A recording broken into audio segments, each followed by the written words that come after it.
اعوذ باللہ من الشیطان الرجیم بسم اللہ الرحمن الرحیم ان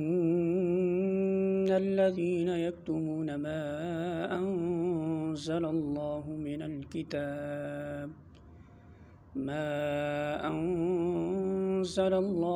الكتاب ويشترون به ثمنا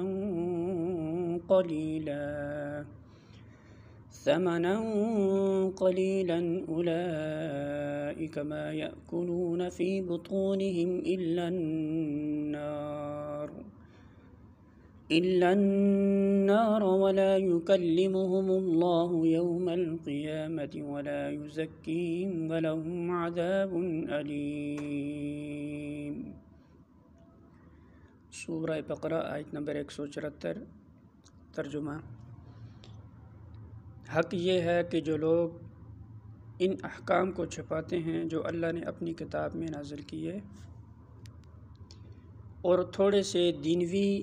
فائدوں پر انہیں بھیٹ چڑھاتے ہیں، وہ دراصل اپنے پیٹ آگ سے بھر رہے ہیں۔ قیامت کے روز اللہ ہرگز ان سے بات نہ کرے گا، نہ انہیں پاکیزہ ٹھہرائے گا، اور ان کے لیے دردناک سزا ہے۔ مطلب یہ ہے کہ عام لوگوں میں یہ جتنے غلط توہمات پھیلے ہیں اور باطل رسموں اور بے جا پابندیوں کی جو نئی شریعتیں بن گئی ہیں، ان سب کی ذمہ داری ان علماء پر ہے جن کے پاس کتاب الہی کا علم تھا، مگر انہوں نے عامہ خلائق تک اس علم کو نہ پہنچایا۔ پھر جب لوگوں میں جہالت کی وجہ سے غلط طریقے رواج پانے لگے تو اس وقت بھی وہ ظالم منہ میں گنگنیاں ڈالے بیٹھے رہے، بلکہ ان میں سے بہتوں نے اپنا فائدہ اسی میں دیکھا کہ کتاب اللہ کے احکام پر پردہ ہی پڑا رہے۔ یہ دراصل ان پیشواؤں کے جھوٹے دعووں کی تردید اور ان غلط فہمیوں کا رد ہے جو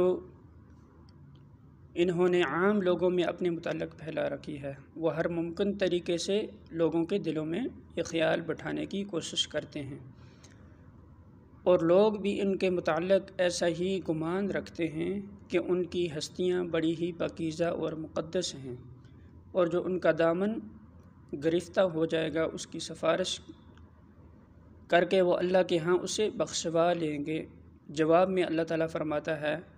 کہ ہم انہیں ہرگز منہ نہ لگائیں گے اور نہ انہیں پاکیزہ قرار دیں گے۔